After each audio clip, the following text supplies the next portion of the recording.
Uh,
ah, All hey right. y'all, what's Hey, going on, everybody. y'all?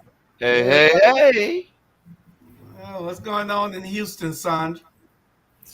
It's cold. In And Houston? oh, yeah, we preparing for it's supposed to be 8 degrees. What? Wow, Ooh. in Houston? Tomorrow. Savannah gonna be 20, I heard, by Christmas. Yeah, but how Savannah get to be 20 and Houston 8?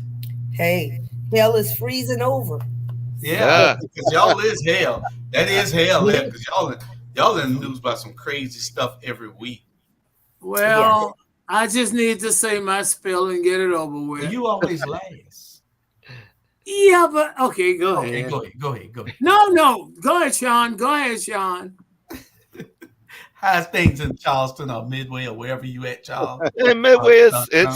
hey, I'm echoing what Fannie Lou said. It is cold. It It's is cold. cold. It's shivering cold. But it's another day. Oh, Another okay. day. Blessed to And be here. Robert, I don't know where Robert went. He's in, out, in and out. He Yeah, I can't was sit looking for down. Teray. He got lost. No, I'm not. Teray, where he at? I don't know. He got lost on the path. Oh, okay. I don't know. I must being funny. Where Bernard and Tiffany? Bernard is off until the first of the year. You know, some people got to take Oh, okay. vacation. I don't know where Tiffany is at. Hopefully she'll be grace us with her presence tonight, and Oh, and over there in Garden City, how are you? Are you in Savannah today? Where are you at, Mr. Brown? Uncle Charlie. Oh, I'm like, oh. Hello, boys. How are you tonight? All right. In viewing audience, it's a pleasure to be in tonight to speak with you. What I just happened? want you to share. What happened to hello, boys and girls? I left the, I didn't see Sonya down there. I thought maybe she disappeared. It's hello, boys and ladies. That's how it normally go. Oh, It's good to see you. All right. Good to see you too, brother. We're glad to have y'all here. Glad to have y'all tuned in. I need to share. I forgot to put this on my platform and Robert's on also. I forgot, but I'm updating it now and putting it out there, and so that everybody can see. We are here live for our special Christmas show. Ho! Christmas show, y'all. Aren't y'all excited? We got a Christmas show. We can't throw Kwanzaa in there and Hanukkah too if you want to. Yeah, Christmas. All the people our believe Christmas in it. is Kwanzaa. So because I'm a Kwanzaa guy. So well, yeah, I'm a Christmas guy. Ain't nothing wrong with that. Be who you are. What should we say? Feliz Navidad. Feliz Navidad. Okay. Feliz Navidad. Okay. I mean, y'all, we probably gonna all be speaking more Spanish here soon anyway with the border. Yep. Well, that's one of our topics tonight too. Yeah. That's one of our topics. That's our first topic. That's our first topic tonight. After we get through a general discussion, so let's go on the general discussion. And Mr. Charlie, you can lead us in general discussion with the first topic. It was something that you wanted to discuss, and Yeah. One of the things I'm concerned about is I know there are a lot of people out there, the naysayers or whatever you may call them, saying Christmas, the big white jolly guy coming down the chimney, the kids shouldn't be leaving, all that. mhm. I really think kids have an imagination between roughly 2 and 5 years old. Please let them still have that. Don't take that away from them because you old, decrepitated now. You done had your fun. Yeah, I hope decrepitated. You done had your fun and you want to bring misery on them. And that's not right. Talking about, you got plenty of time to tell them mom and dad are buying this, but kids really believe in Christmas. Commercials, they see it everywhere when you're going places. So you're going to say, no, that's not for you. It ain't no such thing as Christmas. Ain't no such thing as Santa Claus. That's not right. Let those young people from 2 to 5 years old just have some imagination. Don't kill an innocent that they have in them now. And we guilt them doing that. And that needs to be addressed. You done had yours in your day, so why don't you let them have theirs? Not but 3 or 4 years, and they'll know it. It's mom and dad is Santa Claus. That's my concern. Let those kids go for a little while. Don't kill a innocent, please. That's all I'm saying. I don't know what y'all think on it. I understand it's Kwanzaa. Well, my thing is let people do what they do in their house. And it's Hanukkah, and they got religious candle. They all got days, and let those kids have their little Santa Claus belief for that shorter period. But that's where it starts, is it not? That's where it starts. Yeah. What do you mean where it starts, Sean? The propaganda.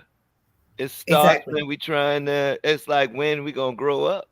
It's like we got to teach them the right way, or they're gonna bend and try to add. It's like that little bend that we giving them from 2 to 5. At 2 to 5, Sean?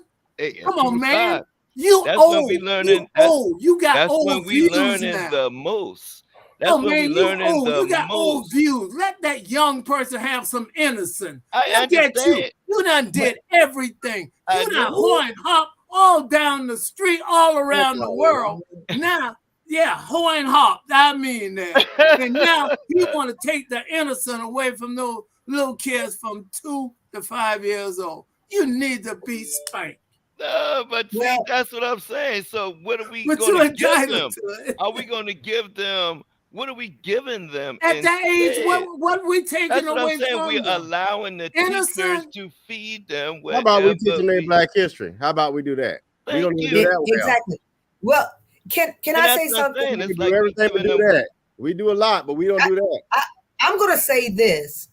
I don't feel like my parents didn't do it to me. You know, Exactly. we were never taught to believe in a white savior, you know, coming and burglarizing our house and leaving presents, because my parents, they worked very hard for the money that they made and the little bit that they could, you know, spend on any gifts, you know, because, well, actually we didn't celebrate Christmas, you know, but my mother, she did buy us presents, you know, before Christmas. Right.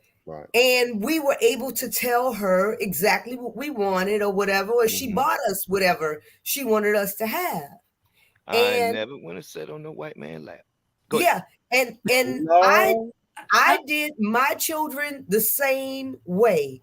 I did not believe in giving credit to some white man, you know, that that's the propaganda. You So know, the tooth fairy is the same thing, then. Don't tell them about the tooth fairy. same There's thing. no such thing as the tooth fairy. I'm just using that as an example. For what Say- though? Because there are certain things kids have innocent, and they really need that to have some sort of balance. Trust me, you're too serious about everything. And Santa Claus is not considered just white. Santa Claus is any color. But that was food they pumped into us. A white fat man with a jolly beard, you know, so they was conditioning us at that time to believe that it was always going to be a white man. Exactly. So what y'all gonna say about that thing on the cross? We just gonna ignore that? I say the same thing about the thing on the cross. I'm asking. I say the same thing about the thing on the cross because everybody knew that if it was something that came up out of Egypt, it didn't look like that. It didn't have no blonde hair, blue eyes, and mascara on, and all of this type of stuff. Like Michelangelo's girlfriend. I mean, boyfriend, right? Like they want to depict on the cross. Well, because if you read, it said that he had hair that looked like, wool. you know, goat, you know, like and wool, and you know, dark skin. I mean, and the imagery that they give to us is of a white man with mascara on, with long flowing hair and blue eyes. How did you get that out of Egypt? Well, guess what it's called? Perception. Well, what I'm not willing to do is give my children that perception. And if anybody's going to be their savior, come down their chimney and eat some cookies and drink some milk, it's going to be me. I think that's one of the reasons I brought that up, because there's so many young kids right now don't have that same innocence. They really don't. And I am so concerned about that. And I understand I understand what it might lead to, but at the same time, they don't comprehend when they're 2 and 3 years old. And again, it's on TV, you know, it's advertised all around them. And what you're doing, you're causing a lot of them to be very uptight and they lose that little innocence for that short period of time. Why would they be uptight though? I'm saying, Sonia, I'm saying, I understand what your parents did. I'm a much better person. Hey, I'm a much better person. I don't take life as serious because I had a natural childhood. I believe in the Easter Bunny for a little while because then I know it wasn't the Easter Bunny. But look at my personality. Look how I turn out. I turn out wonderful. Just look in the mirror. I'm a wonderful person. We're going to take RG's thought. That's your perception. No, that's a fact. I can look at what I'm looking at now and tell what happened. But the thing is that, you know, it doesn't take away from the joy of Christmas just because we won't allow them to say, you know, I mean, we had songs like Santa Claus is a black man, you know. Rebecca made a great post just now, comment. She said, Santa shouldn't get credit for any extravagant gifts. It makes the kids without feel like they don't deserve the same treatment. Like they hit the naughty list. Exactly. Thank you, Rebecca. See, so some of those little kids will say, well, why Santa didn't bring me none? So they all believe in Santa, so Santa become a bad man, Charlie. Yeah. Why didn't Santa bring me a bicycle? Why didn't Santa bring me a PlayStation 3 or PlayStation 5 or whatever? Maybe I should have let him feel me up when I was sitting on his lap at the mall. I think you're absolutely wrong. A kid 2, 3, 4 is not going to say that. So you're full of it. Both of y'all are full of it. But the thing is that they don't stop thinking about it just because by the time they're 7, let those kids keep their image. You done had your turn. Let them have their turn. Oh, I was lying all of this time. So then they get their first experience with their parents telling them, I'm a liar. Y'all making too much of what it is. Now explain that. Well, I believe that Santa does exist. So, you know, what the parents need to tell the kids is that Santa is real and that Santa is the person who gives you the gift. Your mama and daddy gave you that gift. I'm Santa Claus to my grandkids. I'm Santa Claus to my wife. I'm Santa Claus to anybody that I give a gift. I'm Santa. So Santa does exist, you know, so you could call it anything you want. Santa is real, and he's the person in the mirror that's giving the gift. But the imagery they have for Santa is a white man. A jolly old Billy. Santa's a white man also.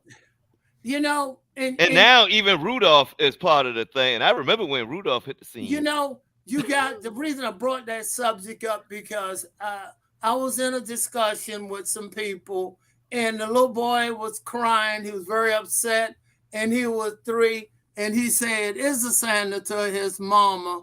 And I just saw that and I had nothing to really do with it. And that's one of the things I was telling Jew. I say, that kid have lost his little innocence, whatever. I guess, you know, at 3, you should be tough on him because you don't want to bend him. So don't you dare do that to him at 3, you know, or 4 years old. And that's all I was saying about innocent. But I do understand where you guys are coming from. But again, Charlie Brown is not going to do that to any of my grands. But I don't have any of that small now. They have had their fun, and they know it's not Santa. I'm not going to take their innocence away. Look at that. Just look at us in the mirror, how some of us turn out. Terrible. And we didn't believe in Santa either. And I'm through. Thank you. That was my topic. If y'all Santa does exist, and Santa is anybody who gives a gift. That's Santa Claus. That's the you know, I know they got the little, those kids, when they get old enough, they know they ain't got no chimney, so Santa can't come down the chimney. They knew that, but not like say 2, 3, 4. Those kids are so innocent. They don't need all that political and garbage. At that age, they love to ask why or how. They love to ask why or how. At that age, and you literally, just like Sean just said, you have to lie to them. You literally have, and you're not lying to them. They see it on TV. They see everywhere they go. But Daddy, we ain't got no chimney. Where you come from?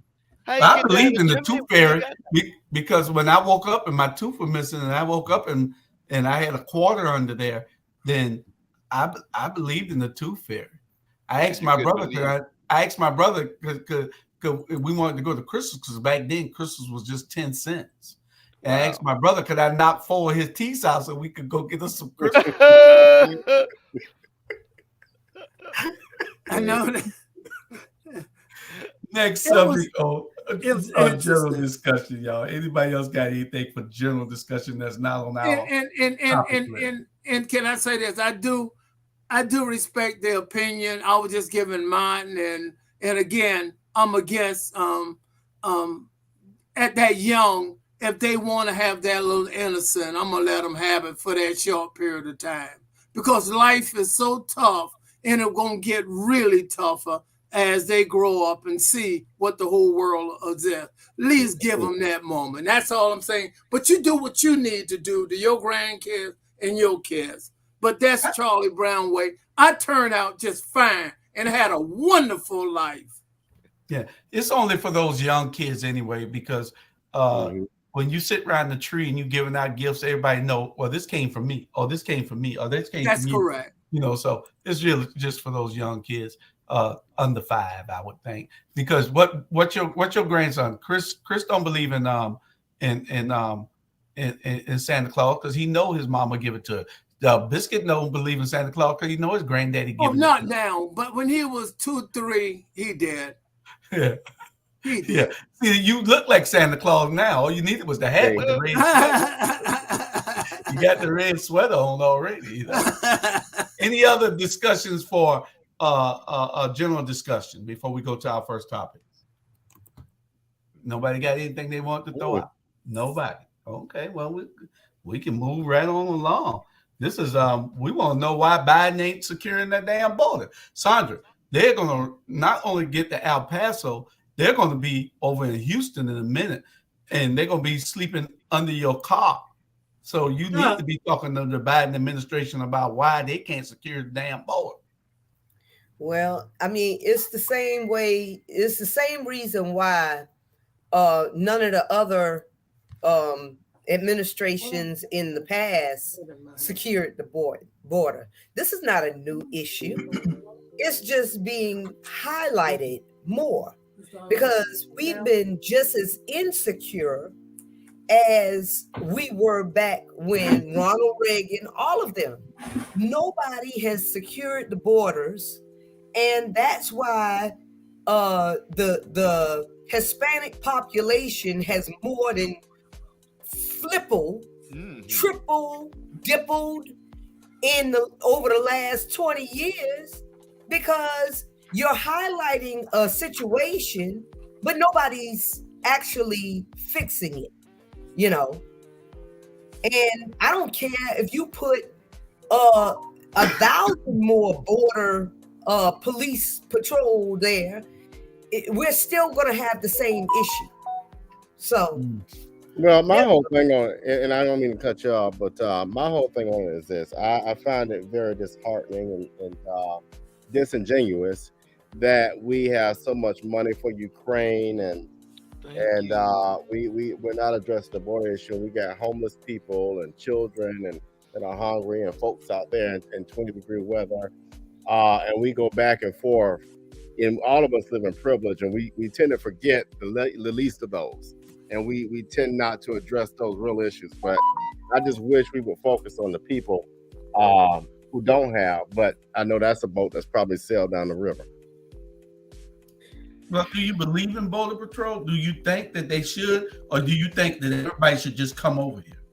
Well, I think that we need to address the issues in America. Okay. Yeah. Charlie, what about you with Border Patrol? Yeah. Border My Control. concern is that we got more people saying we need to make sure it's guarded, it's blocked, but we need to come up with a plan of action or something to to try to stop it, or get with the government of Mexico and see if we can come in with some sort of political something to stop it, and seeing, I don't know the answers, but there are more people saying do something about it, but they don't have a plan. And the Republicans are notorious for saying we need to do something. Biden need to do something. Donald Trump said we're going to build the wall greater and better. That's not stopping them. Someone need to come up with a plan of action. So that's economic. We could do that.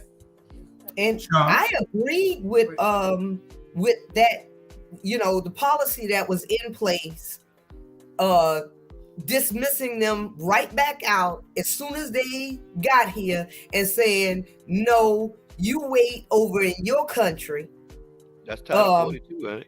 Yeah, I agreed in Title 42, because it is not our job to take care of you until your case finally, after 5 years, 6 years, you done had several babies. It's just like allowing roaches to infiltrate your house before you start exterminating.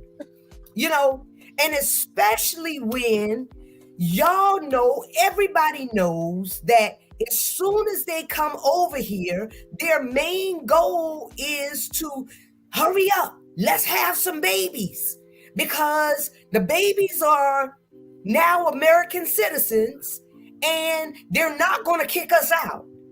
Yep. Okay. Sean. Me, it's one of those you can't see it from your house, but I feel, Chandra, because I used to live in Texas.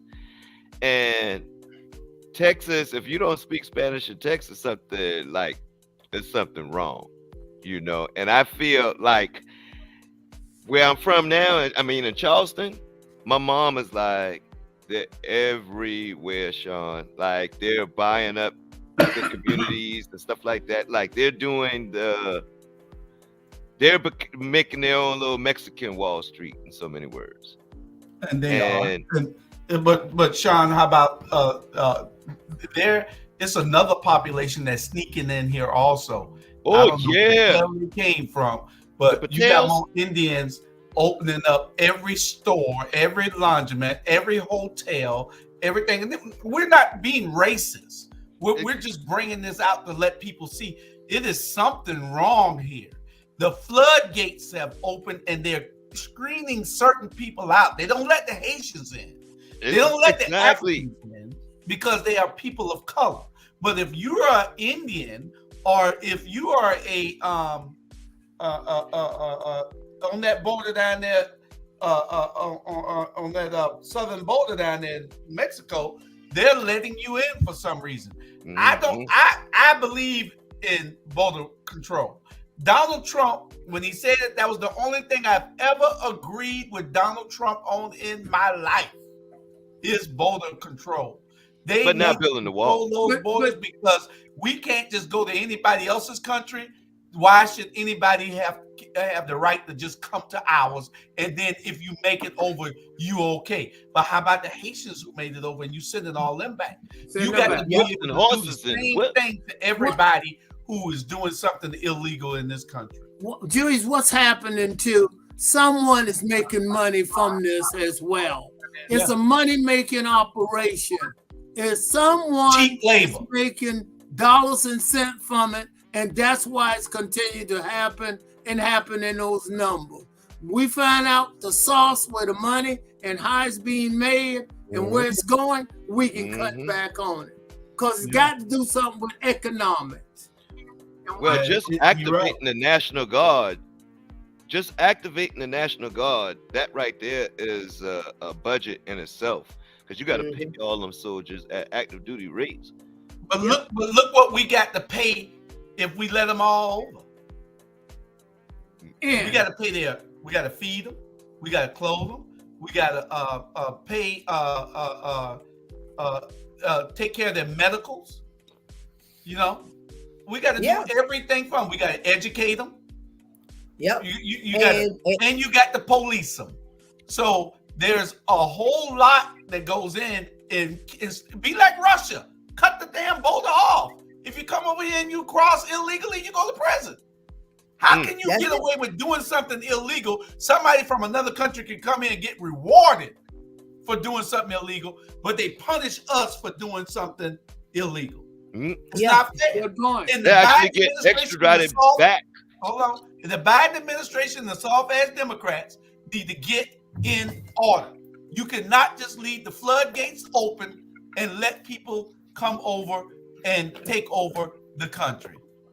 You know, and then, you know, I don't like the fact that they have access to things that that other minorities that's in the United States do not have access to, because this is the reason why they're able to open their businesses at a alarming rate, is because they are given they're given business loans at a higher rate than African Americans.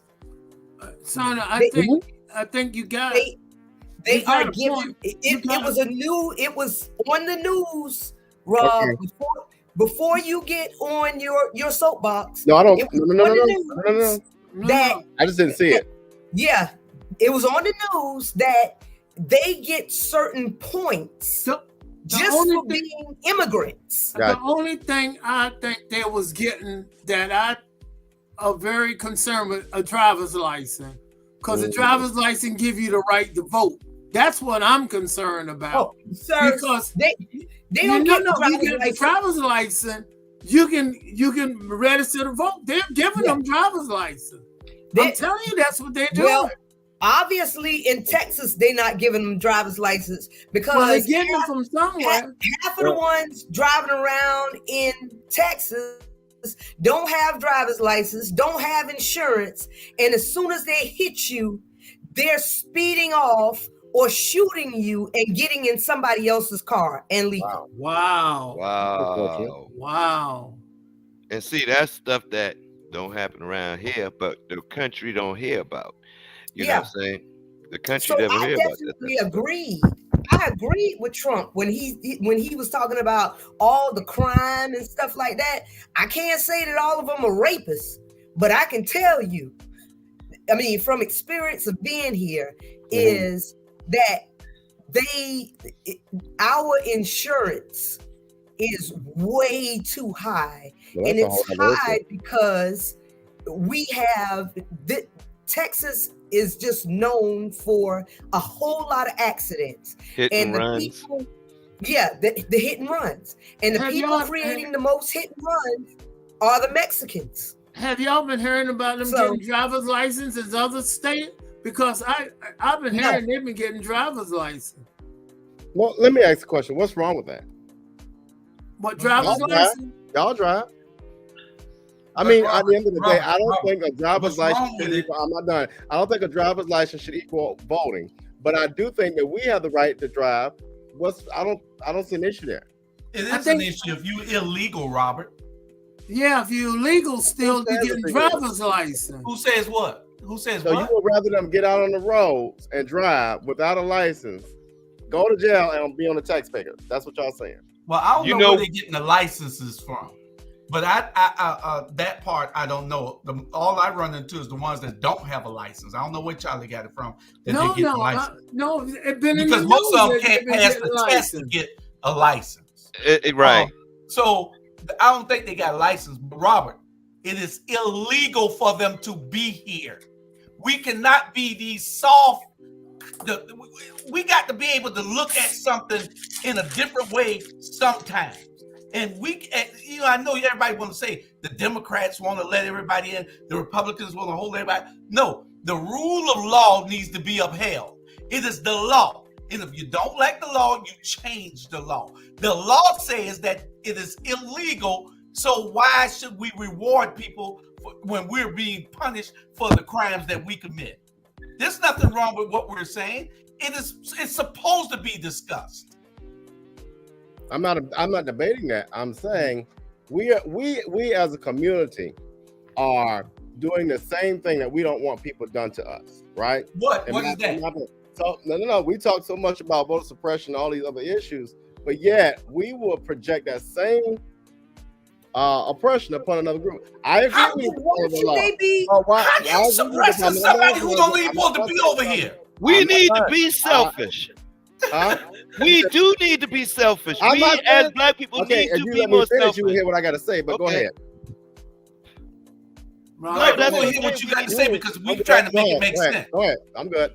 How can you suppress something or somebody? I'm wrong. If they're doing something illegal, they're already illegal, and you're saying now you're suppressing them from doing something illegal. That's upholding the law. That's all Basically, that is. it is. I mean, now it would be one thing if they have already gotten their American citizenship. Correct. And but then, how do you know they haven't, Chandra? We're making a major assumption and generalization. Oh, okay. No, I'm not now, Charlie is saying that a lot of, we don't know whether and they could very well have the green card and getting the driver's license, because that's what's probably might be taking place, and that's what they're talking about. That they have cleared some hurdles and they do have a green card, and the green card they can get a driver's license. Well, I Robert, don't we got feel enough like people living under the bridge. We got enough people who can't feed themselves right now in this country. We got enough money going out of the country. They are not securing the borders for a reason, and Charlie made a good point. To that It point, is all about money. And this CARES Act money. They got CARES Act money out for that. In Atlanta alone and here, we got money they ain't giving out. So I don't understand. We around here forcing by folk got some ain't get no license, and it's money to help those same population. I don't get it, but you help me, Sean. Help me understand that. Can I say something? Can I? Okay. All right. One of the my biggest pet peeves right now, right, is I don't have nothing against any groups or whatever, but when these Patels, the Patels, all right, they have become a conglomerate. They're now even on the political scene and everything.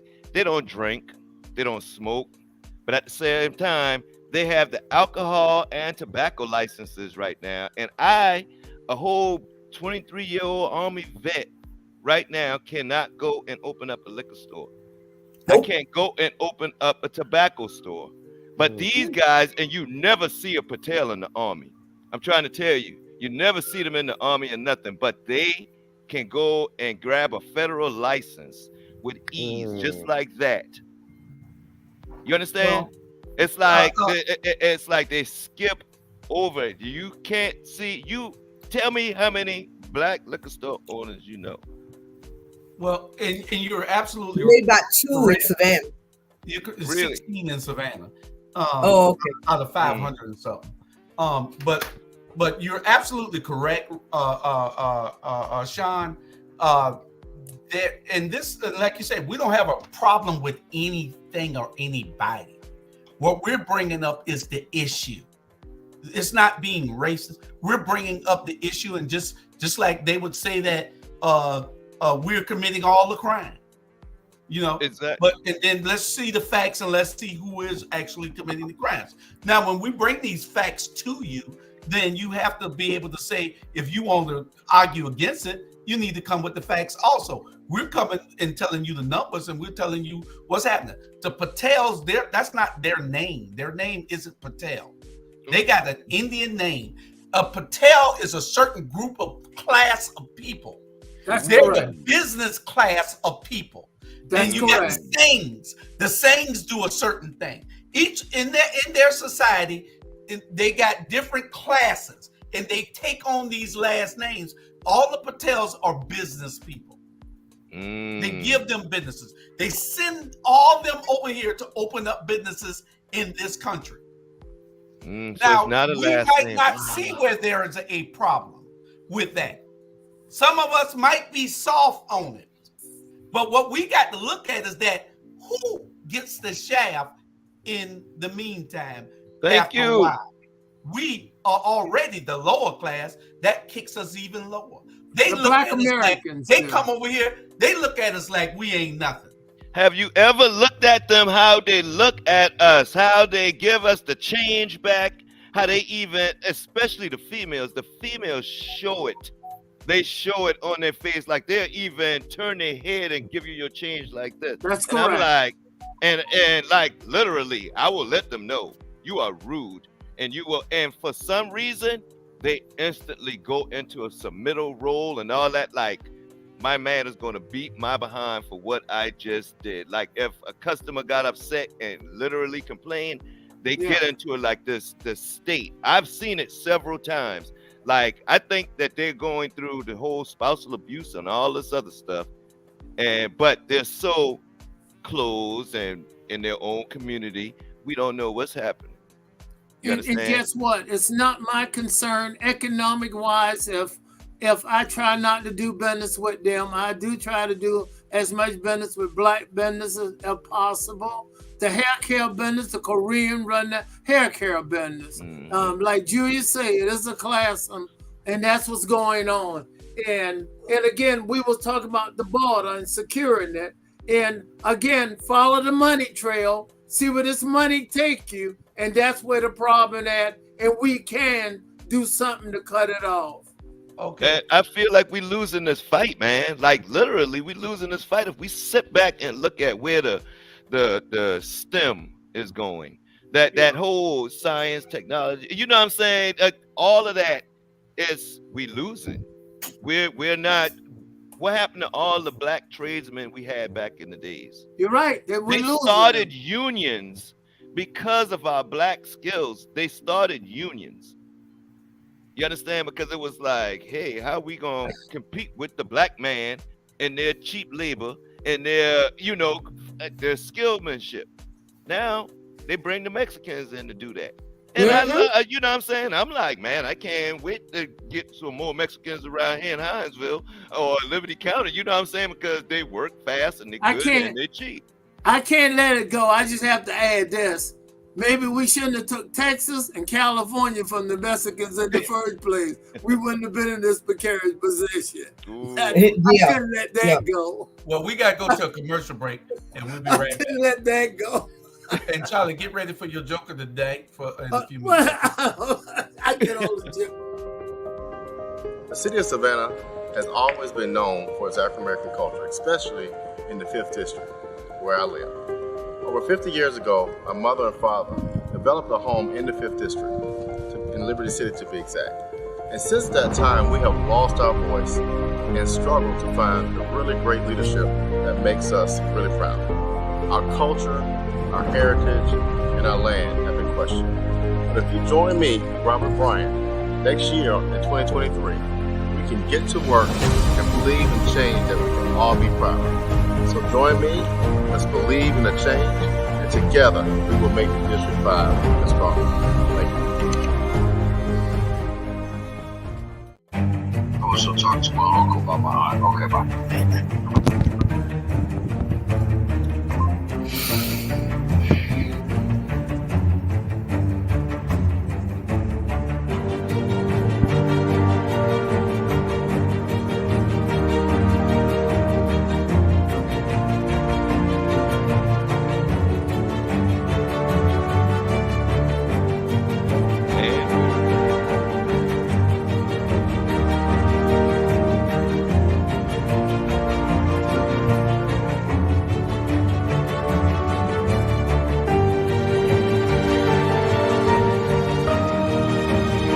You see?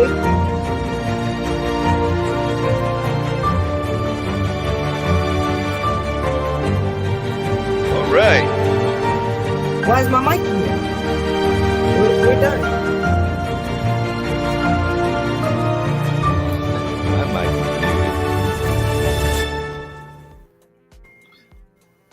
I mute your mic because I can hear y'all talking in the background while the commercial is going on. So when the commercial is going on and you see your mic muted, why would you want your mic unmuted when the commercial is going on? because the commercial wasn't going commercial on. had already gone off. We were sitting here looking at each other, just looking at them, looking at each other. Sir. What? The commercial was still going till It wasn't. No, it wasn't. It wasn't. Well, something is wrong. Then y'all on a delay. No, you're on a delay. You're on a delay. I got the master controls here. Sir, you're on a delay. Okay. All right.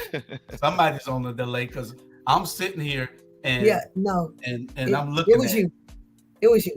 It was you. All right, we got a special guest who's gonna come in real quick and tell us what she think one of the strategies needs to be on after if we're successful with the weeping time getting overturned. Natavia, y'all know Natavia. She's was a regular here. You unmute your mic too. She was a regular here in Savannah, doing a whole lot of advocacy for everything and everybody here in Chatham County, all over the city, like Vanessa is now, and a few other people. Natavia,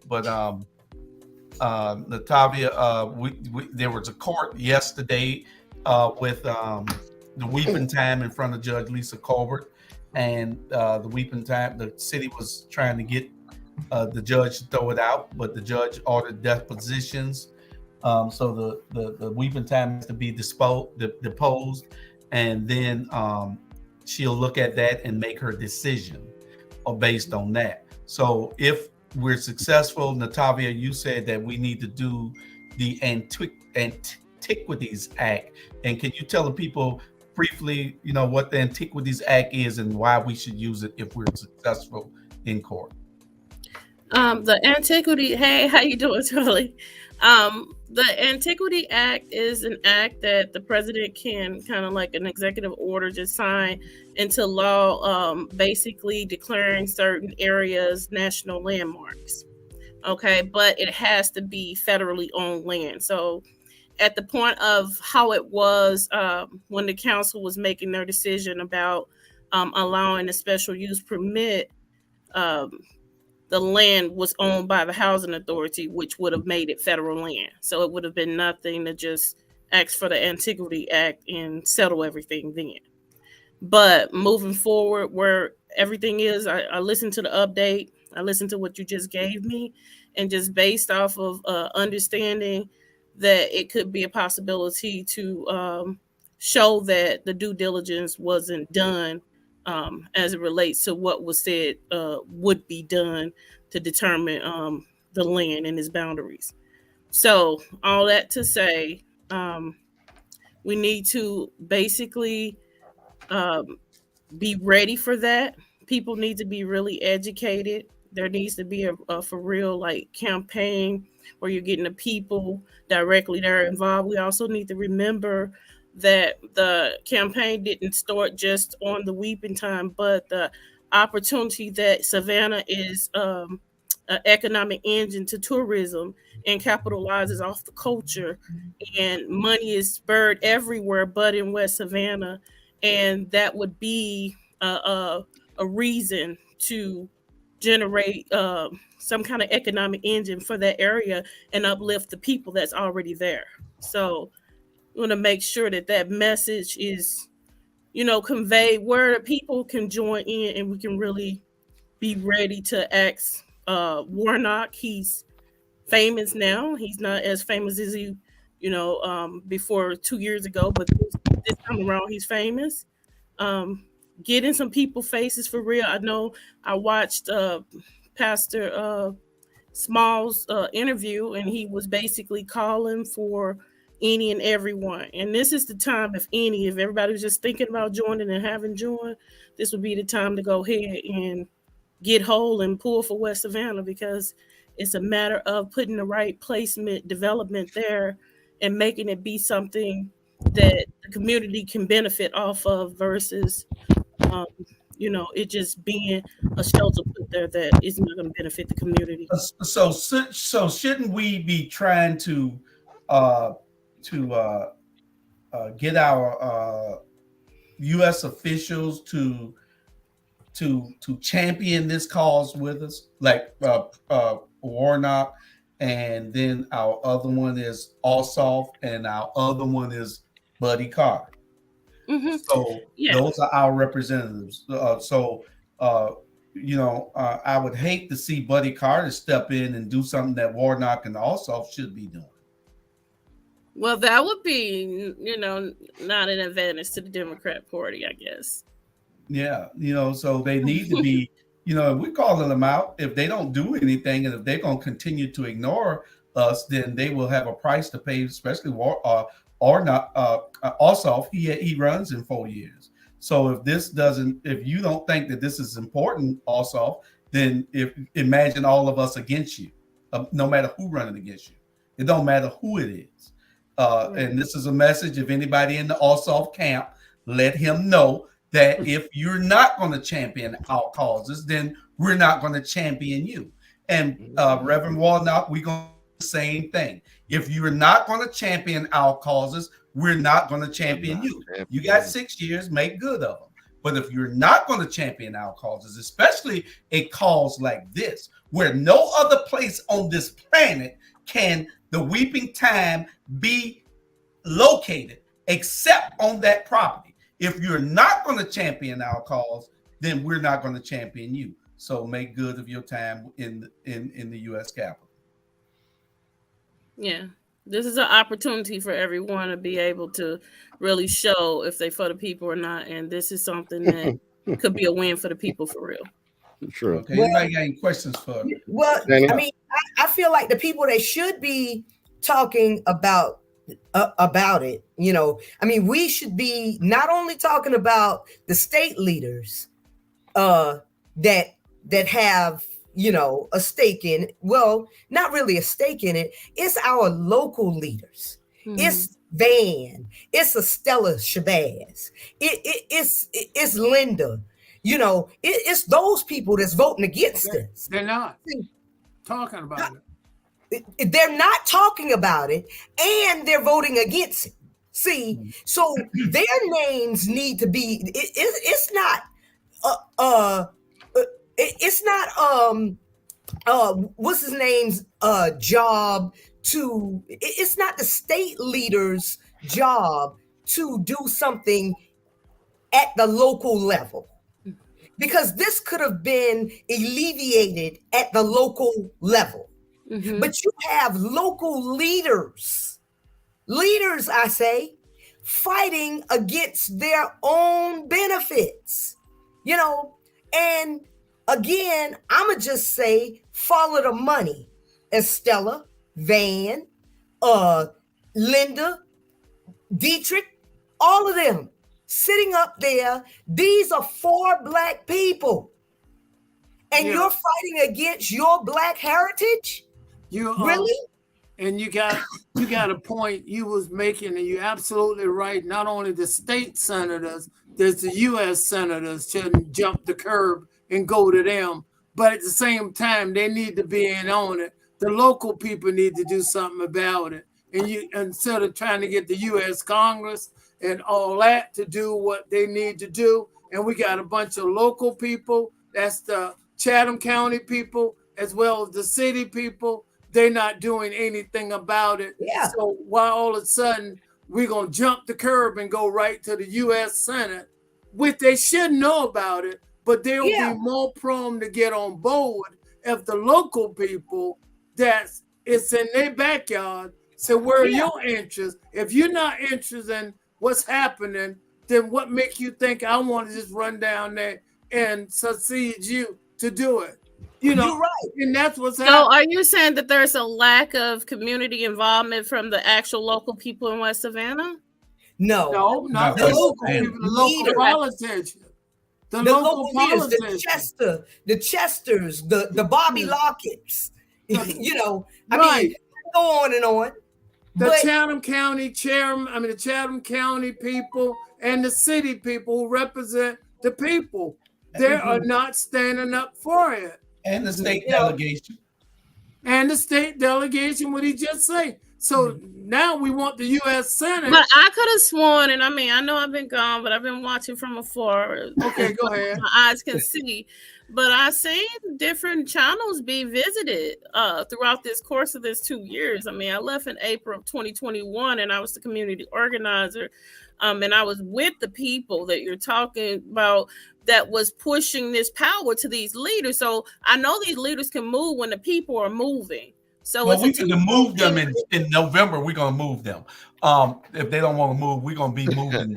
But yeah, they need accountability partners. Yeah, like, but you what can't Charlie just elect and them and then that's it. Yeah, what Charlie is saying is that those leaders that we elected, they need to be on board also. Yeah. Or then there's going to be a problem with them also. There won't be any. Well, it's a small problem of the debate, and I'm not to cut you off, Julius, but I just want to kind of stay focused. But it's the problem that they're already saying that the weeping time is already a designated area, and the area that you're talking about isn't the weeping time to calm people down.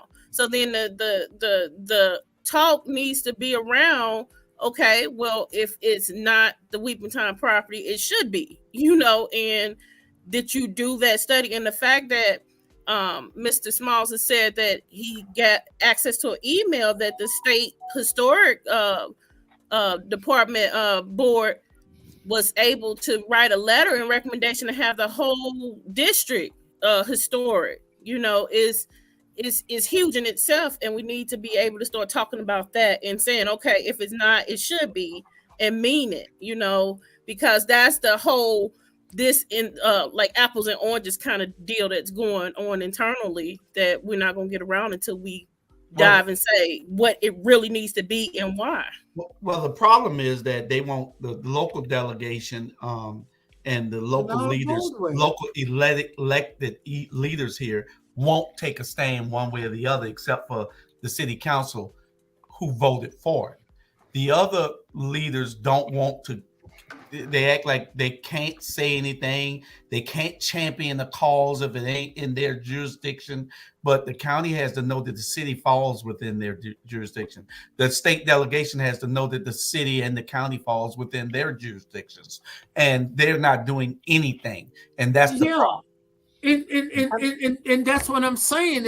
It's really difficult. You all of a sudden say, I want the U.S. senators to get involved with it, and your local people not doing anything at all. That's what I keep aiming at. Well, I thought it was a chain of command kind of thing. And if you knocked at one manager's door, you knocked at another manager's door, and they don't see the port, you keep on going until you get a door open.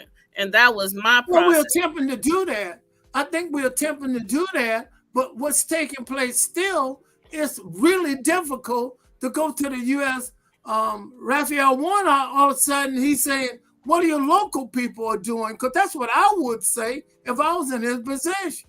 Well, one of the things that is going to happen in the next, in this upcoming election, for anybody that's running, if you don't support the weeping time, we're not supporting you. And that's going to be the cause from now on for everybody. And it's just to put them on notice that is it. If we're going to fight the weeping time for the weeping time until we can't fight no more. And if you're not with us, then that means you're against us. If you're scared to say anything and stand up, that means that you care only about your position and yourself. So if that being the case, then we should not care about you because you don't care about us. You don't care about and guess people. what? And guess what? Okay, Rob, let's speak a minute. Guess what? Once we get them on board, it's easy for them to go to the U.S. senators and say, this is what we got going on. We want your help. We need your help. Right. And we can't do that now because the others are saying, we don't want nothing to do with it. They're all scared of Bain at that time, but we got to go ahead, Robert. Yeah, no. Tavia, I was there with you yesterday and the coalition and really listened. And if I'm wrong, correct me, Tavia. It seems to me that the lawsuit was against the city, the housing authority, and the Salvation Army. So the entities that we need to hold accountable are those three right there, versus Brothers Inc., which is Weeping Town. What's your take on that? I think you just said what it needs. That's what originally it was. It was never just a one-fold thing, and so you're kind of getting into the background history. So yeah, I mean, obviously you have to address everyone, and that's why I'm keep saying that all of those entities have been addressed. Right. So I'm just looking at the check system of everyone from the housing authority representative saying that, you know, if it is where it'll stop the sale because the Salvation Army was saying their sale was contingent upon you know, them being able to get a special use permit. If they don't get a special use permit, then they can't, you know, build a shelter, so they can't buy the land. So she was saying that if it be the case that it stops the sale, then, you know, bottom line, the sale is if it stops the sale, I can't remember. I'm sorry. I get you, but what it turns out to be is a conspiracy between the three organizations. And it's all like politics. To me, who was involved in aiding and abetting that conspiracy? Well, I don't want to use a strong word as I do. Okay. I'm just saying it like you feel it, Rob. I want to be very careful.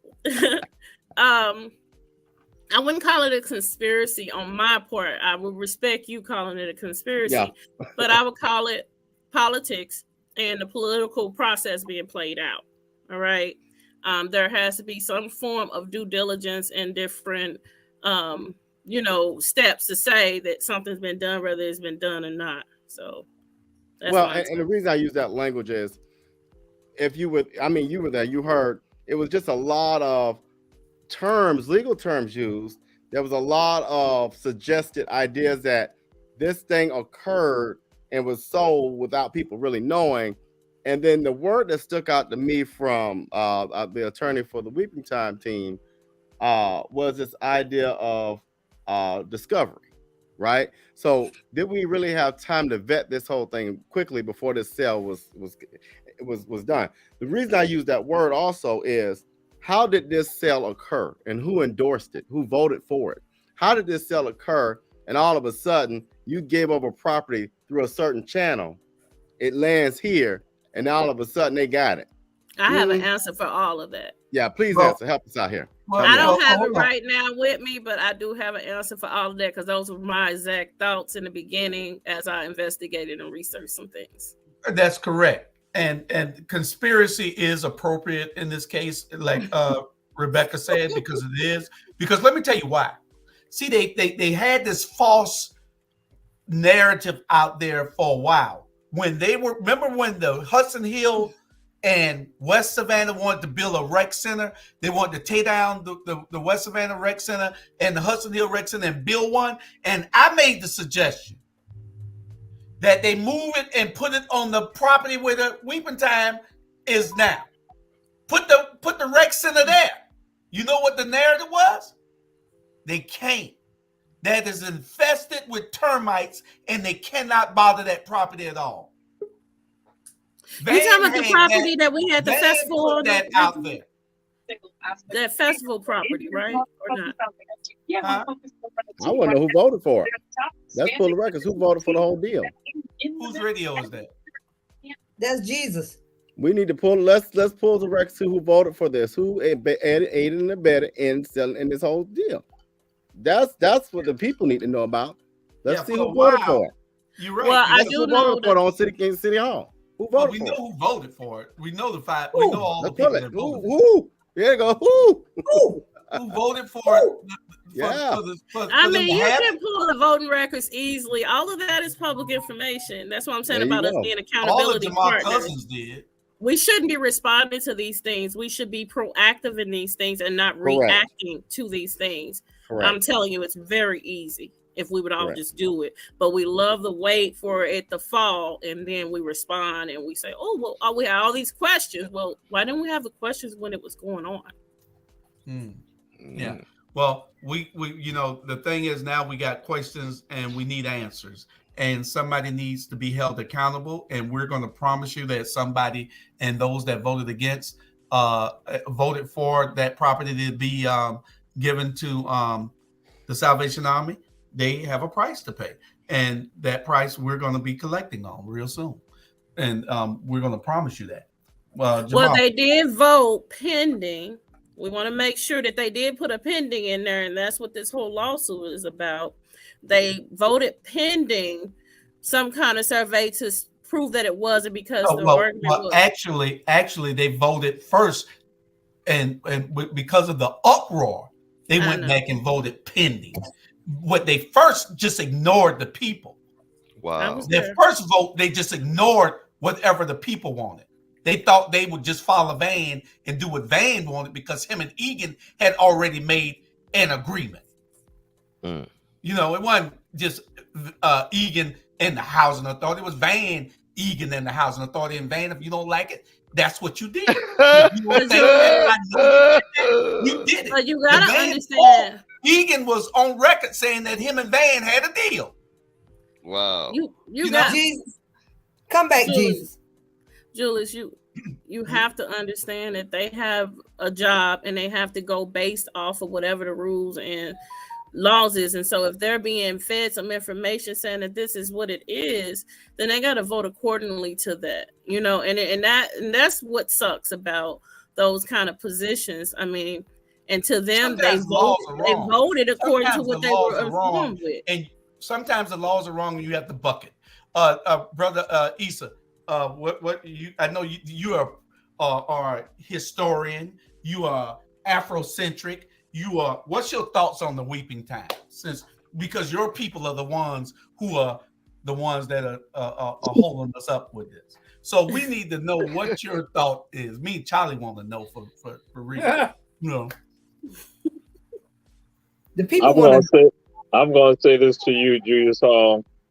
Some of my people, some of my relatives are upset with me because I associate with you, because I come on your shows, though I don't agree with you all, but because my association with you all caused them now to have issues with me. And so I will share this with you. I really came on here to just talk about the funeral today. That's what I came on to talk about. But I know y'all want to talk about the fight y'all want to talk about the fight at the funeral today. Y'all want to talk about that. But that's fine. Not talking about that. But I'll go ahead and discuss about the weeping time. Yeah, I'm going to discuss. I discussed the weeping time. It is absolutely problematic with people when they disrespect who they are, and that's one of the issues that we got, and that's why we function like the way that we do. The dysfunction, the dislike, the disgust that people have out there. What y'all not understanding, what you're looking at people who don't have a respect for themselves. When you respect your humanity, you function like this. When you don't respect your humanity, that's when you have all the chaos. Because people who respect their humanity stand and they speak out for things that are important to them. That we see it all the time. We see how other people make sure their humanity is put out there, and that they carry themselves, even if they don't have a pot to piss in, they still think they're better than you. But here go Black folks who should be standing up for something that's important to their own story, their own history. They don't do it. And that's tied to self-hatred. That's tied to, again, the trauma that's still in them. They have not been healed. When you're a healed person, guess what? You can go and say all the stuff you want to say. You can spit out all the stuff you want to say. And even people get upset with you about it. Guess what? You know you're speaking the truth. You don't even sweat it. And here, what we do, we have seen leadership now that who acquiesce, who've given in with regards to things, I have to go, I'm going to back up. When people go and say, well, that's not the property. Other people throughout this entire country, and that's with regards to policies and procedures, they have gone and indicated that if something is within 150 feet of a historic moment in time, that encompasses that entire area. That's correct. So here go us. We out there banding about, it's not the property. And so that's why I'm saying, you don't respect your own self. That's why I'm saying, guess what? there are no Caucasians who understand history that will go along with that if that was a story pertinent to them.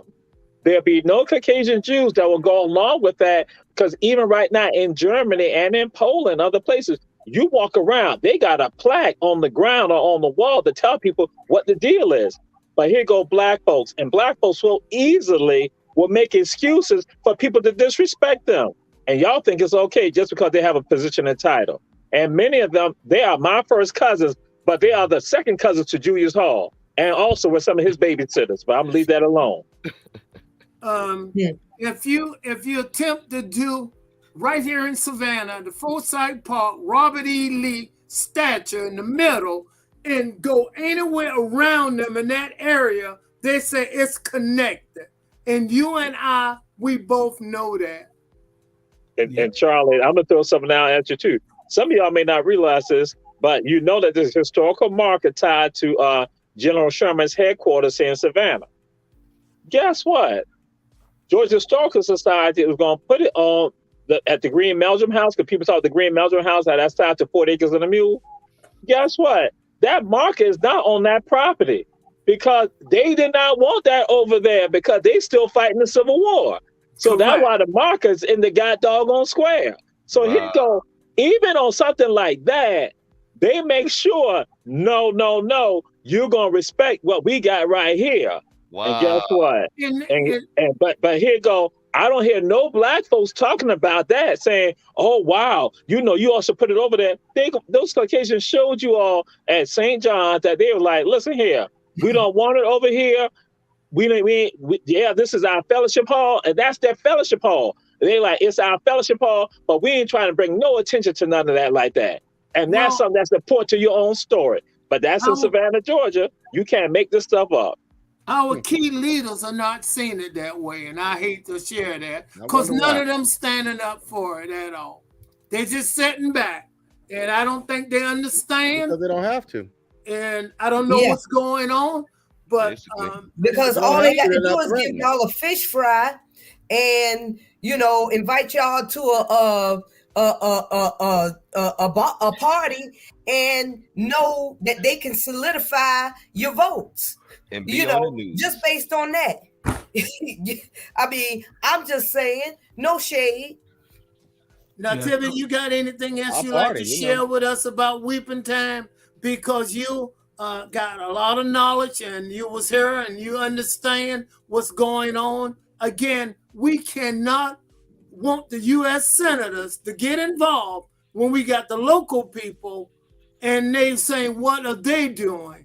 And that goes for the county as well as the city. They need to stand up for the people, but the people need to get out and voice their opinion in numbers. And that's not what's happening. And if they do that in numbers, it will make a big difference.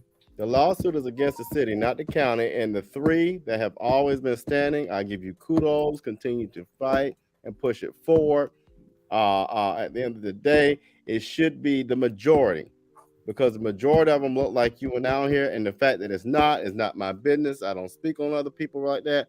But I want to applaud the three that have been standing with Reverend Smalls and have been with the Weeping Time and have advocated for the cause. That's what we need. Well, we got these politicians who we had the show last week, and they weren't called leaders. They were called rulers in the city council. They're called rulers. They're not leaders. So that ties into the next subject for us. Is Ogeecheeton residents. They were lied to. Now here it is. These people live over there in a nice little area in Ogeecheeton, and they've been subjected to all this pollution and auto parts yard for the last 40 years, brick making company for the last 50 years. And now when the company is about to close, so they've had all kind of issues health-wise with cancer and everything else. I'm sorry, let me move that thing off of Jamal's face. And they got all these issues health-wise. And the city has done all kind of crooked stuff behind their backs, lied to them, saying that they wouldn't anything else, if that place ever closed, that they wouldn't be able to open up. But now somebody's brought it. People did close. Somebody else brought it. They didn't have a license, and all of a sudden they got a license to operate. And the city knows that they're supposed to have kept this. No license should have been issued for this place to operate. None. Because they're killing people over there. Their neighborhood is killing them. They did a special on this on Run Tell That last week. Y'all can see it again. I think we played it again an hour ago. So, and Keisha Gibson Carter did a special on her show. But these people are being lied to by city officials and nobody is caring. But what we have to do is make them feel it and let them understand it at the polls. We have to be united and understand that if you're not going to do what's right for this community and you think it's all about you and big business, then we need to get you out of the way. And that's just part of it. Julius, again, we right back at it again. Follow the money. Follow the money. Once you follow the money, you know where it's coming from. Yeah. These people are suffering over there. Nobody's helping them. Jamal, you had the votes. Who voted for it? Who supported? Jamal got his hands up. Go ahead, Jamal. And to add to that, to you all, and you got Ogeecheeton, but it's two communities. It's Ogeecheeton and Dawes. Dawes is on the other side of Highway 17 or Ogeechee Road. So some of y'all may be surprised about this, and I want to bring this up. We got the pollution that's there also. But when you go to Dawes, the streets in Dawes are still made of dirt. There are dirt streets in a black neighborhood in the city of Savannah in 2022. Dirt, you go, and so people try to say, well, it was set for industrial, other stuff like that. But black folks are living there in Dawes, and guess what? The streets are dirt. Wow. 2022. That's when you turn that's when you turn to go down to Cloverdale and Bel Air. I mean, not Bel Air, but Cloverdale that way, right in that. Yeah, right. Yeah. As opposed to going around, on the little turnpike, just go ahead and make that right. That's Dawes right on the other side. That's where Pennsylvania Funeral Home is over on that side also. So yeah. Correct. It is dirt still. Yeah. It is. You're right. Is that the first district? Is that the first district? That's the first district? No, so when you're going down to Cloverdale, when you have to go around off of 17? It's the first, but now what some indications indicating that they're going to probably not be put into the 5th district. Right now. That's going to be your district, ain't it, Rob? Yeah. No comment. but as it stands right now, the issue is going on with regards to what is happening right now. And right now in Savannah, Georgia, there's a street in the city of Savannah, black community, and it's dirt. And then you got the pollution from Clark Block that has gone on. The dust is just flying out there. And the other part of this too is that when the people at Action Auto Parts, when they're bringing the cars, bringing the junk cars and other vehicles, they are blocking the entrance for you to get out. It is dangerous for you to even try to get out Ogeecheeton, which I shared with y'all. I have a lot over in Ogeecheeton. And so I have even shared, like, even when I be saying to myself, like, how the hell, can I say hell? Can I say hell? Yeah, you can say it. I'm like, how the hell do the people who live in Ogeecheeton 24/7 are able to get out? Because you have to almost like go all the way down to your right, then come back up because of the safety and the hazard that's right there with regard to them. And they have ignored not being able, they tell them not to park over there. They're still going to park those tractor trailers and all the stuff over there. So it is an environmental hazard over in Ogeecheeton that's gone on, just as you just call out, 50 and 40 years. And then we're going to throw the Dawes component in, with Dawes is right on the other side because Dawes get affected too. That then you throw the dirt street. Wow. Can you say neglect? That's absolute neglect. So you should call your cousin, because I heard that he got a promotion a couple of years ago and he was over that 1st district, but if that don't work, if it does get put in the 5th district, maybe somebody might be able to get in touch with Estella. I don't know. I heard, you do a little bit of campaigning every now and then for her. So maybe, I'm just saying, you got a lot of attachments. He's getting to everybody here. His family is Yeah. bigger than mine. He said. You know, you got a lot of attachment. And I got a lot of family. If he got to be kin to all the rest of, he kin to all the rest of the people. But that's a good point he brought up. Today I was over in that area and I couldn't figure out. I wasn't thinking about concrete, and I was saying it's still a country in the city. I was driving over there today. Julius, you remember I was out driving around, right? Mm-hmm. I went over there. It's like one way in and one way out, but all the streets are dirt roads, man. It's terrible. It's terrible. Just like our area. Been looking the same for how many years? 20, 30 years. So hey. We got two subjects that we're going to push to the first show in February. I mean, the first show in January is the fighting drugs in America and domestic violence increasing. We're going to push those two subjects, so y'all be ready for those. The first show in January, because next week I think we're off and going to do a rerun for y'all to celebrate with your family the New Year. You know, too much do Christmas, but I know you do New Year because it's a new year that you're here on this planet. But anyway, we got two other subjects that we're going to get to, and that's Charlie, are you ready with your joke of the week?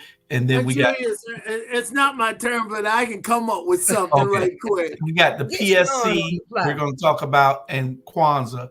Those are our last two subjects, and we got about 30 minutes. Anybody else want to tell a joke before I tell my joke right quick? If it is, I wouldn't tell my joke. Sean, tell a joke. Sean, tell a joke.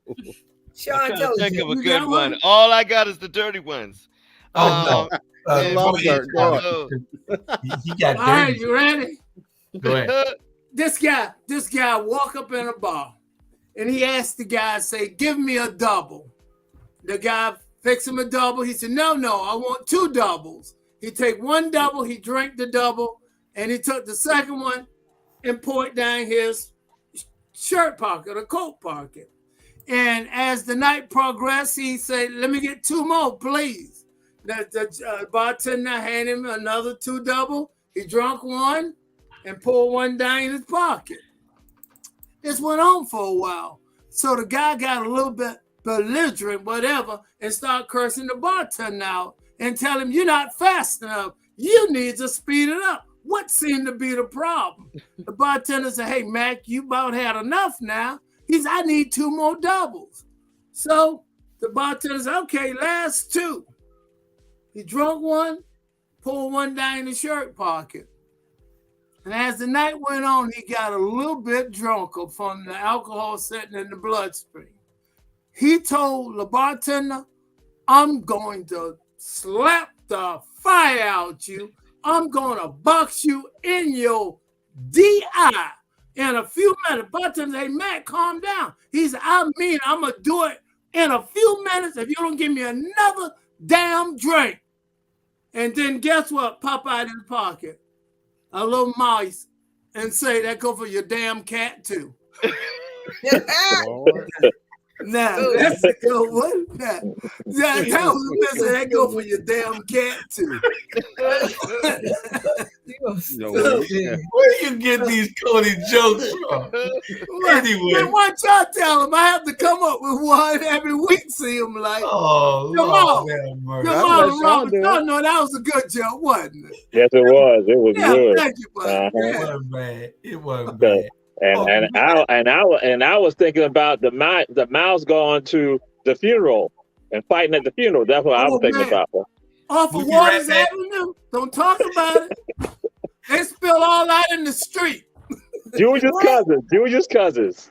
We'll be right back after our second commercial break because I don't know what he's talking about.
Jamal, somebody text me just now and say, why is Jamal eating on the air? Somebody just text me and asked me that. I'm So, not eating. I'm not eating. Rebecca says making headlines. Julius. Your eating is making headlines. No, he's making a I want to PSA, come on the show because I'm on fire about something was said. Now you got the link. Julius. On or not. Jamal is making a PSA, making a public service announcement that you should eat nutritious meals around this in the evening like this.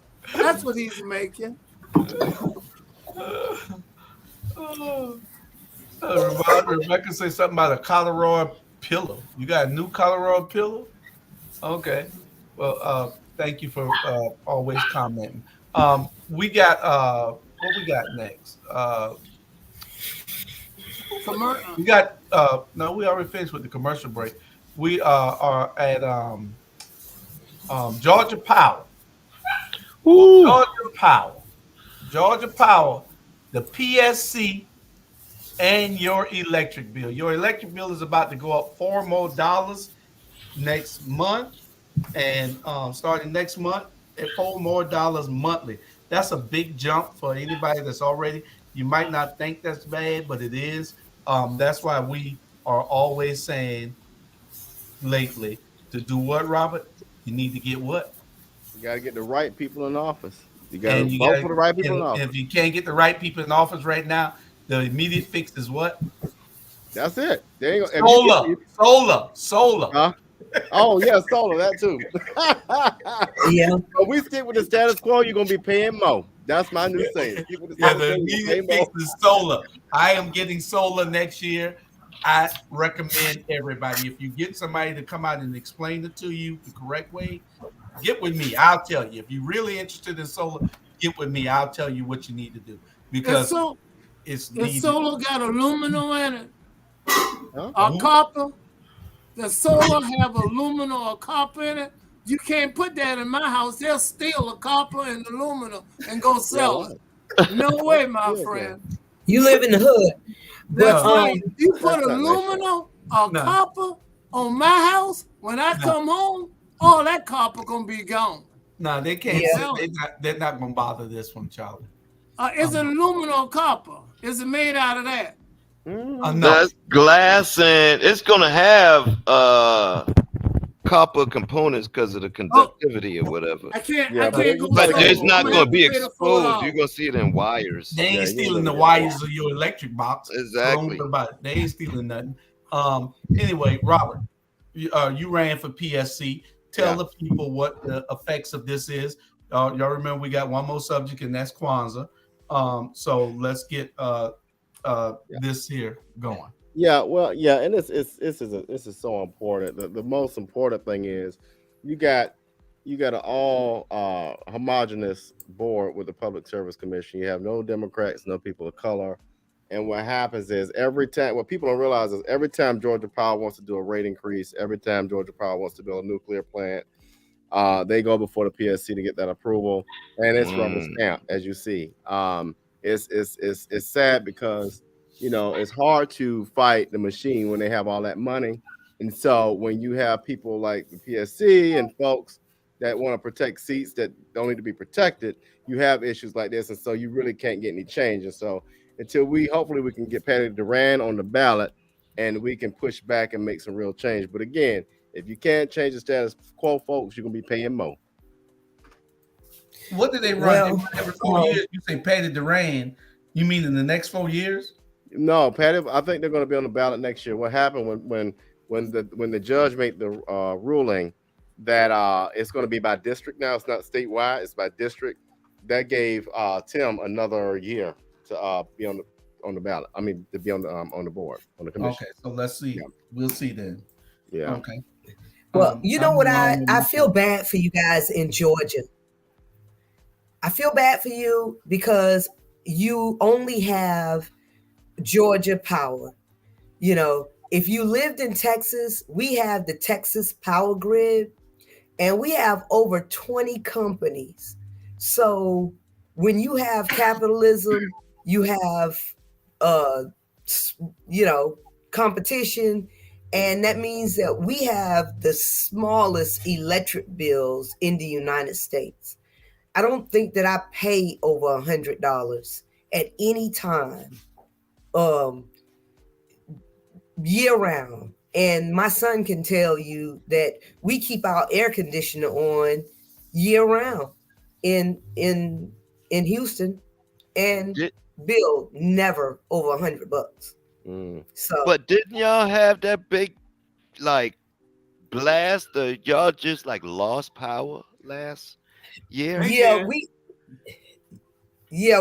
lost power because of the power grid. It couldn't hold everything that was going on. Maybe if they but charge it was y'all just more. like a blackout. But when you got a power for 4 or 5 days, you feel like somebody been on the board for 12 years or more. What you said? Maybe if they went on and charge y'all more, it wouldn't have happened. You know? No, right. And where's this ghost voice coming from? Where's this ghost? What? My bad. I had to let the puppy out. I would rather. Chris, I would Chris, I'm rather. gonna beat his little butt. You heard your Uncle Julius? He said, "Don't do that." I would rather go through 3 days of a little bit of inconvenience. Just put another blanket on your bed, than to have to deal with $250 power bills for what reason? So you guys got 10, 12 companies competing against each other for your business? Yeah. Mm-hmm. Wow.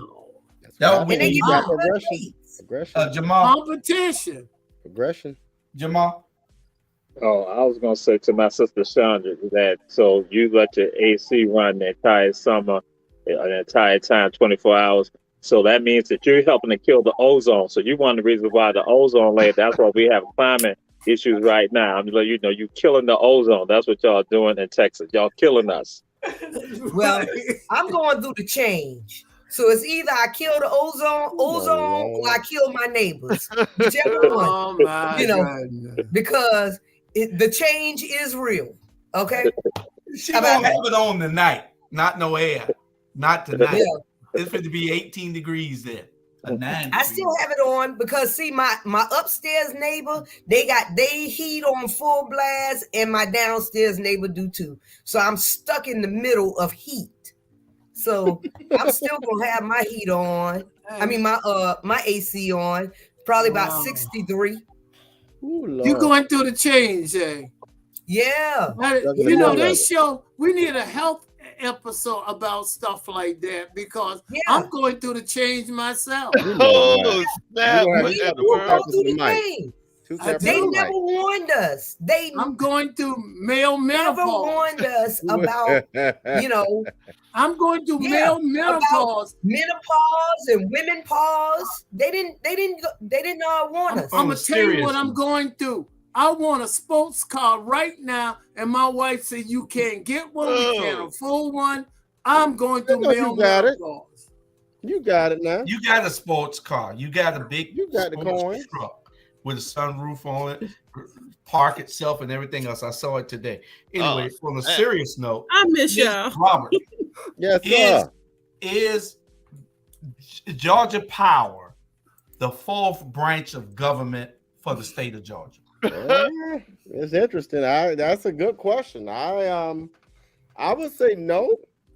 But when you I'll use this example. Tim Echols has been in that seat for years and years and years. You gotta have that's the root of the problem. When you got somebody in seats like that for over 10 years and they have done the same thing and there's been no progress and no change, we see it around us every day.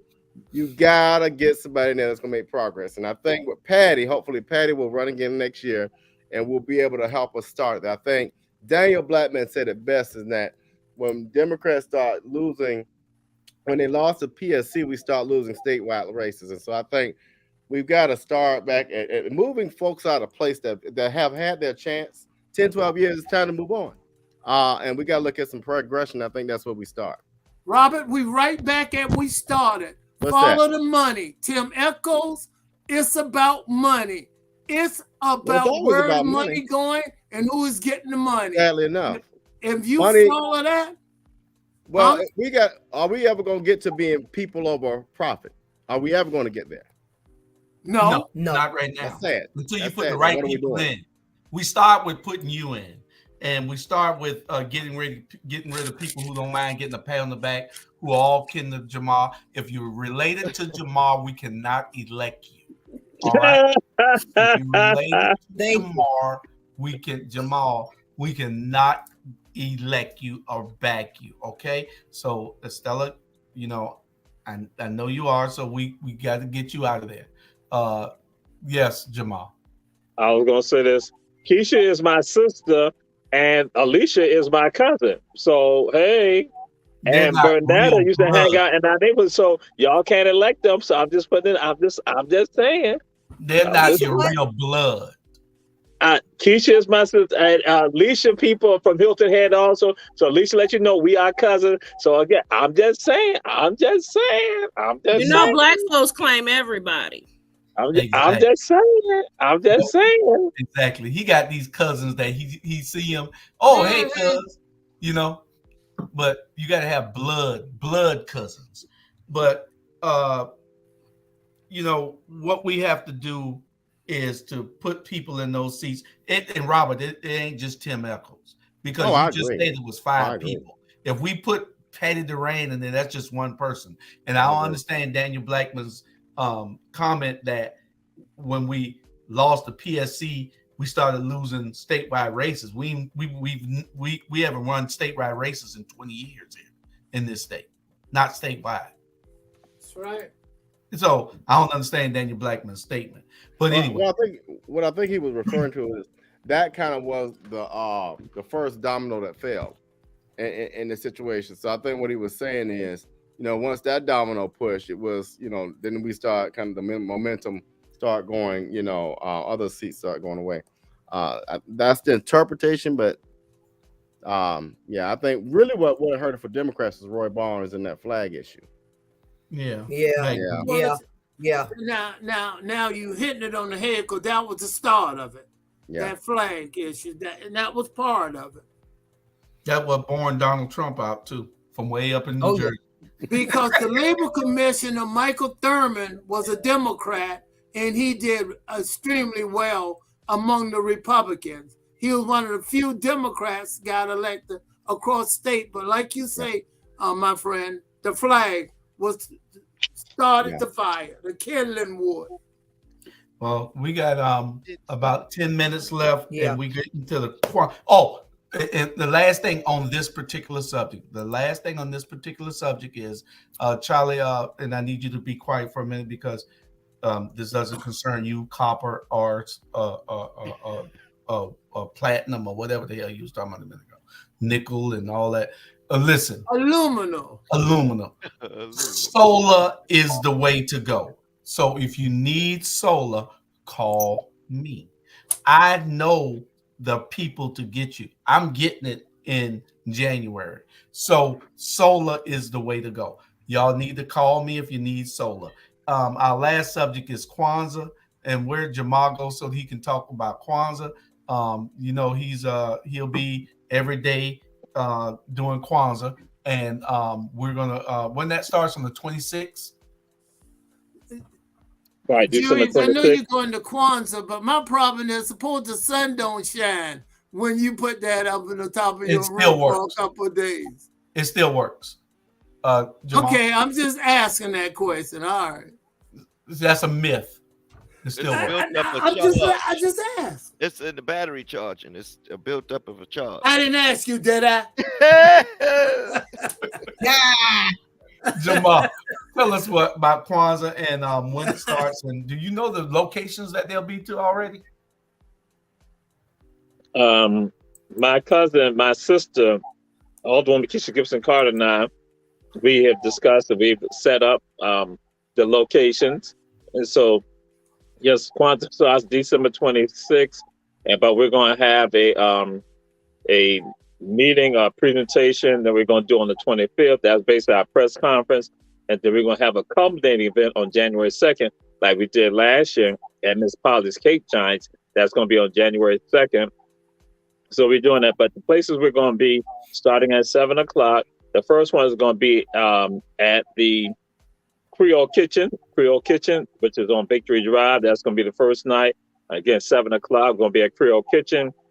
Tuesday night, then that's December 27th, we'll be at Two Chefs. That's with Sister Moraleo, that's Sister Taylor, and her brother and her husband Curtis, who gets on my nerves. But anyway, then Wednesday on the 28th, we're going to be at Liquid Cafe. And then Thursday, we're going to be December 29th, we'll be at Cool Vibes.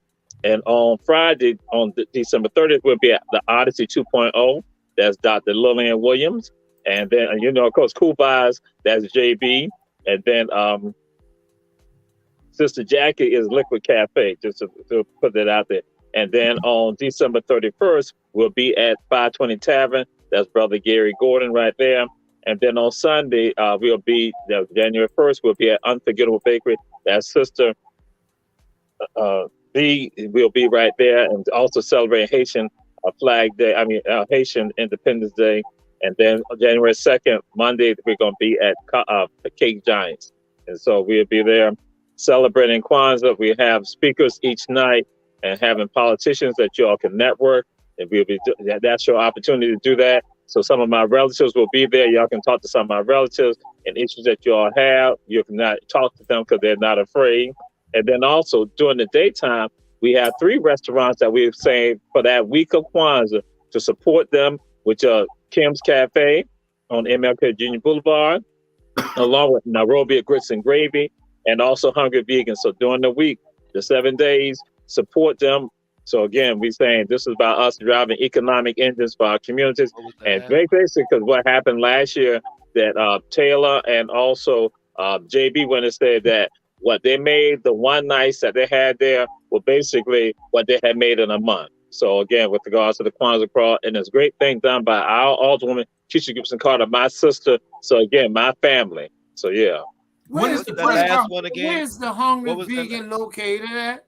Oh, it was laid throughout right down from the Longshoreman Hall. What was that name of that last one? You said the homeless vegan? No, the Hungry vegan. Hungry vegan.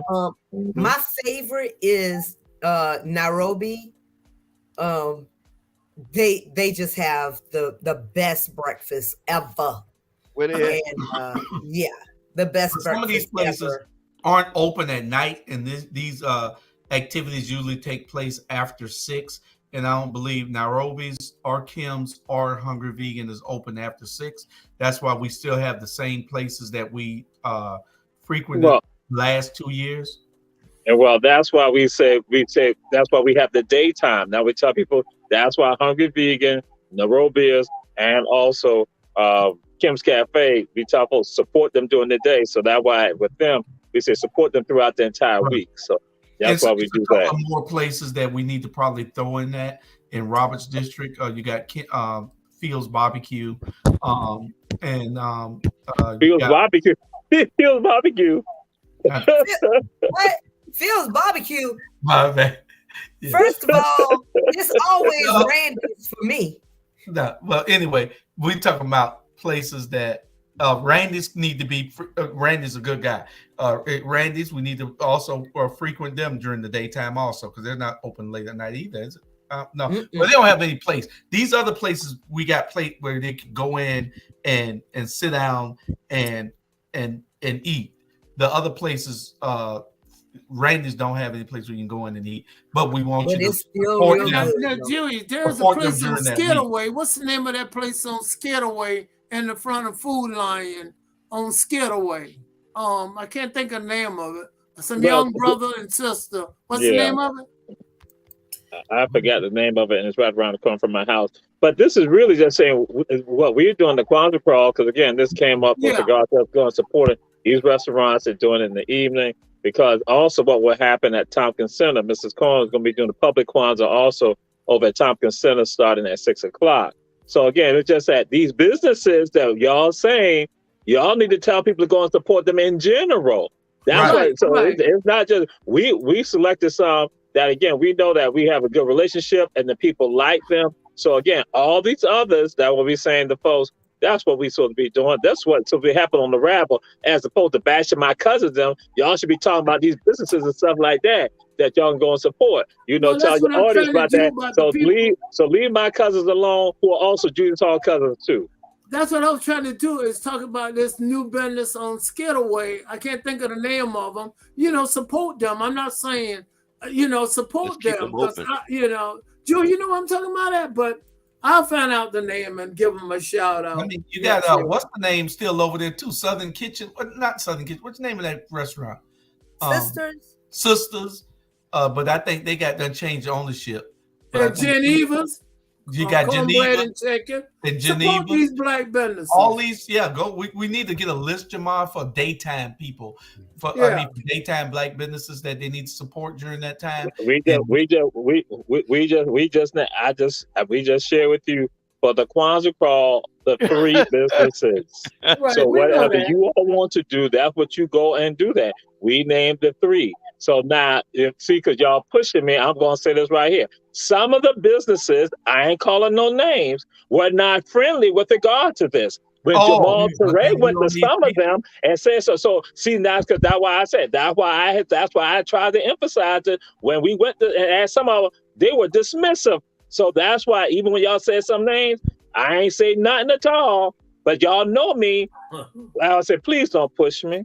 Please don't push me down. I said, we named the 3. So, but one of the ones that y'all named, when I went to them, guess what? They were dismissive. So that's why I'm saying, if y'all got a relationship with some of them, y'all going to share that with them. Just like that's why with all the Keisha kills Carter, this ain't her saying that. This is what Jamal is. Because see, I was offended when I went to some black businesses when them jokers dismissed me. I was offended by that 2 years ago. I was offended by that. And I had supported their businesses. And that when they did that, I'm like looking like, oh, it's like that. It's like that. So I'm saying, so just like, All right, calm down. We got you. I don't want your blood pressure run up. Because my stuff goes just like that. I'm gonna tell you, if you don't realize about it, I control my temper. I have a temper. I control it. I am mad as hell about a whole bunch of stuff. Right. And so, but I played all cool. I laughed stuff off, but I'm not a very happy person. I'm angry at all the pain and the anguish. So that's why I say those 3 right there. That's what it is. Anybody else, you go ahead and do your own thing. I want to know who they are off the air, so I won't. Right, I'll tell you. Oh yeah, that's why I said I'll tell you. I'll tell you. And I understand, because if they were dismissive to you, then they're dismissive to us, right, as a whole, because you went there. What I will tell y'all is, when people who do my tours, they ask me about restaurants. There's a list that I send out to folks. Listen to a group of restaurants, black businesses. I do go and do that. I go because again, and some of these businesses are some of the ones that I have on the list. But there are others out there who are cool with us. Who again that I say because I share this with you. I tell people if you operate a business, it's not just about capitalism. It's about education. Because now what you're doing, you're not educating people and you're not helping other people to understand. That's why I say I love support my own. And I look at my own before I look at any Caucasian and any non-African owned businesses. But then I'm not stupid enough to go along with people just because they look like me. Though I might go and say that with my cousins, them who are politically in charge of politics, that I don't go along with the stuff that they absolutely do.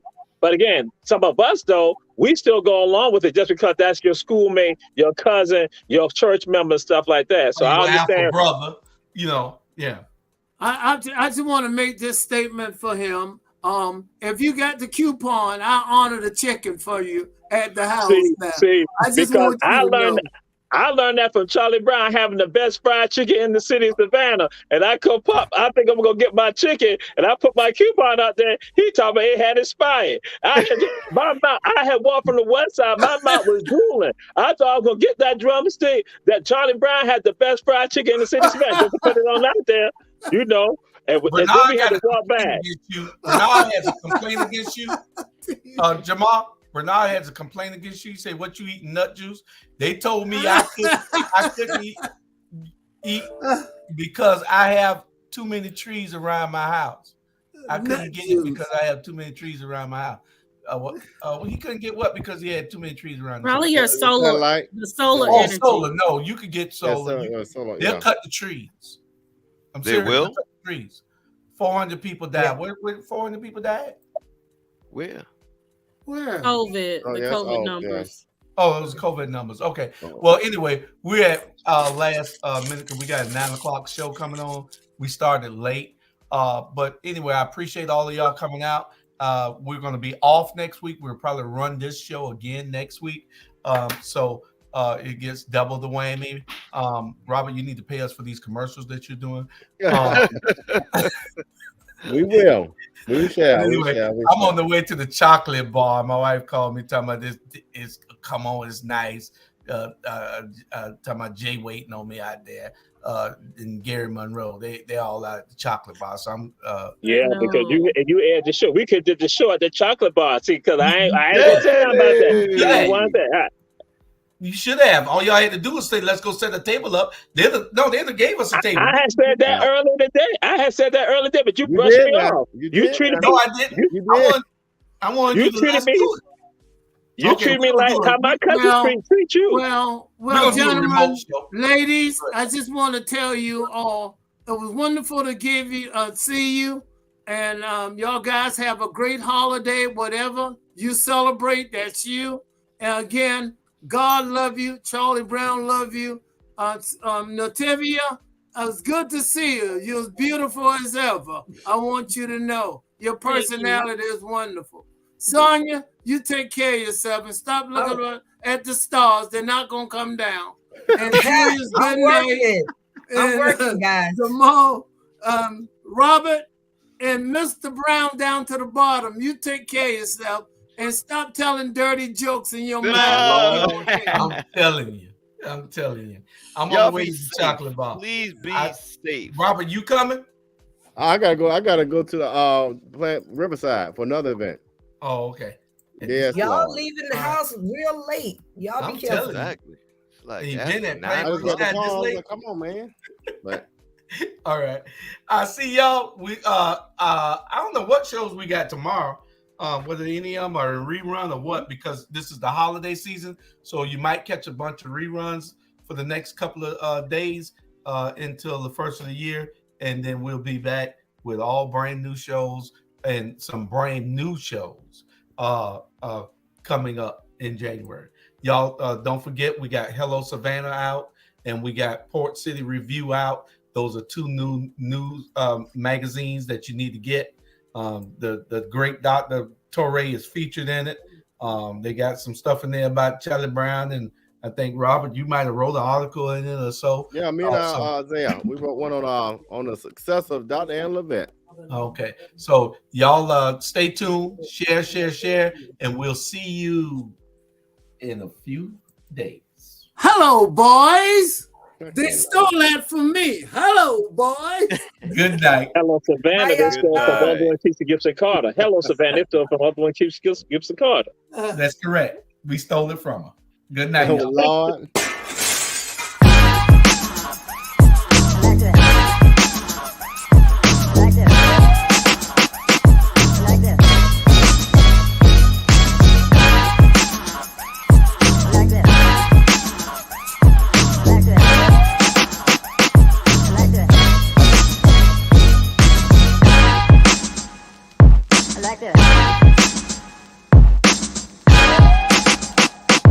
Like this.